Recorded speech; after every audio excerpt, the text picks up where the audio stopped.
कभी कभी गुरु कुछ नहीं कहते, वे बस मौन रहते हैं और शिष्य बेचैन हो उठता है कि गुरुदेव कुछ बोल क्यों नहीं रहे। पर क्या सच में गुरु चुप हैं या उनकी चुप्पी ही वाणी है जिसे शिष्य अभी सुन नहीं पा रहा है। गुरु का मौन शब्दों से गहरा होता है क्योंकि शब्द सीमित हैं, पर मौन अनंत है और उस मौन में सृष्टि की गति है, चेतना की ध्वनि है और सत्य की झंकार है। जब गुरु मौन होते हैं तब वे तुम्हें तुम्हारे भीतर भेजते हैं।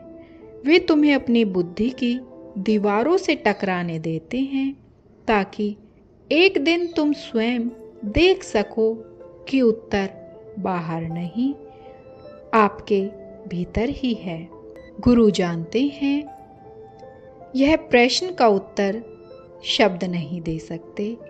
कभी कभी उत्तर के आंसुओं में छिपा होता है, कभी आपकी असफलता में और कभी एक लंबे निशब्द मौन में। वह मौन तुम्हें सिखाता है कैसे सुनना है बिना कानों के, कैसे समझना है बिना विचारों के, कैसे झुकना है बिना बोले हुए प्रणाम के। जब गुरु मौन होते हैं तब वे तुम्हारे भीतर बोल रहे होते हैं, तुम्हारे भ्रमों को तोड़ते हुए, तुम्हारे अहंकार को धीरे धीरे गलाते हुए और तुम्हें उस स्थिरता की भूमि तक ले जाते हैं जहाँ कोई शब्द नहीं पहुँच सकता। महर्षि गुरु विश्वामित्र भगवान कहते हैं कि वह मौन तप है, वह मौन अग्नि है, वह मौन ही गुरु का सबसे उच्च उपदेश है।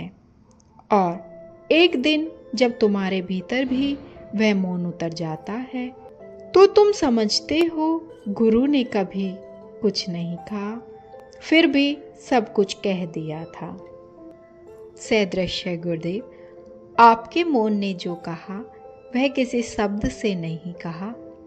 आपकी नज़र ने जो दिखाया वह किसी ग्रंथ में नहीं दिखाया।